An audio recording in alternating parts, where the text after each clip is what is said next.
Assalamualaikum guys, welcome back to Ada Channel. Guys, aku nak tunjukkan lagi barang yang seterusnya aku beli dekat IKEA hari tu.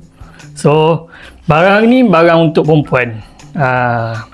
Selalu wife-wife kita selalu sukalah benda-benda macam ni kan. So, benda ni aku beli untuk wife aku. Kaca, mangkuk kaca guys. Mangkuk kaca ini nama dia mixture. Okey, kau boleh nampak kat sini. Dia punya saiz dia okey, kecil. Tak besar, tak kecil sangat. Saiz dia 27 kali 18 cm. Ini cantik kalau korang bagi hadiah untuk isteri, korang boleh buat kek kat dalam ni. Boleh buat kek, boleh buat apa benda tu? Macam-macam lah.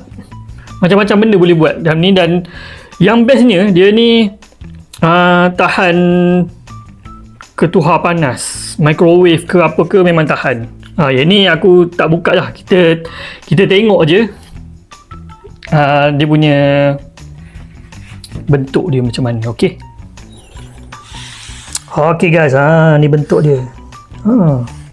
Okey lah ni, dia tak adalah kecil sangat, tak ada besar sangat, dan dalam juga ni tau. So contoh ni power bank kan. Hampir sama lebar dengan power bank Ugreen aku. Okey, korang tengok tebal loh, dia punya kaca tebal. So dia tahan panas. Sesuai lah untuk wife korang nak buat kek ke, nak buat apa benda tu, spaghetti yang ada cheese tu, lupa dah nama dia. Okey, nampak cantik kan. Ni belakang dia. Belakang dia ada tulis apa benda tu. Right. Okay guys, so pada siapa yang nak dapatkan ni, boleh tekan link dekat bawah macam biasa.